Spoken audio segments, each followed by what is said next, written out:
आपके घर में जब तक कोई पुण्यशाली व्यक्ति रहता है तब तक आपके घर में कोई नुकसान नहीं कर सकता। जब तक विभीषण जी लंका में रहते थे तब तक रावण ने कितना भी पाप किया, परंतु विभीषण जी के पुण्य के कारण रावण सुखी रहा। परंतु जब विभीषण जी जैसे भक्त वत्सल भक्त को लंका से निकाल दिया गया तब से रावण का विनाश होना शुरू हो गया। अंत में रावण की सोने की लंका का दहन हो गया और रावण के पीछे कोई रोने वाला भी नहीं बचा। ठीक इसी तरह हस्तिनापुर में जब तक विदुर जी जैसे भक्त रहते थे तब तक कौरवों को सुख ही सुख मिला, परंतु जैसे ही कौरवों ने विदुर जी का अपमान करके राज्यसभा से चले जाने के लिए कहा तब भगवान श्री कृष्ण जी ने विदुर जी को तीर्थ यात्रा के लिए भेज दिया और कौरवों का पतन होना चालू हो गया और अंत में राज भी गया और कौरवों के पीछे कोई कौरवों का वंश भी नहीं बचा। इसी तरह हमारे परिवार में भी जब तक कोई भक्त और पुण्यशाली आत्मा होती है तब तक हमारे घर में आनंद ही आनंद रहता है। ईश्वर शास्त्र गुरु के प्रति समर्पित रहे। धर्म की जड़ जहां होगी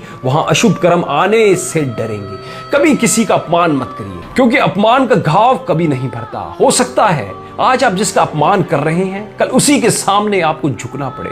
कर्मों का खेल भी निराला है, जो जैसा बोता है उसे वैसा ही काटना पड़ता है। आज दौलत या फिर ताकत के नशे में किसी का अपमान कर दिया तो क्या वह कर्म कभी पीछा छोड़ेंगे? हो सकता है आपकी धन संपदा सब कुछ उसी व्यक्ति के भाग्य से हो। कौन जानता है कि कौन किसके भाग्य का खाता है? कर्म कभी पीछा नहीं छोड़ते। भीष्म पितामह जैसे महाज्ञानी को भी भगवान से पूछना पड़ा कि उनके कौन से कर्म के कारण आज वे बाणों की शैया पर लेटे हैं। भगवान ने उन्हें बहुत ही सुंदर जवाब दिया कि कर्मों की गति बहुत गहरी है, इसलिए बहुत सोच समझ कर करिए। उनका अपराध था कि वह अन्याय को मूक दर्शक बनकर देखते रहे। जब उन्होंने उसका विरोध नहीं किया तो वे उसके भागीदार बन गए।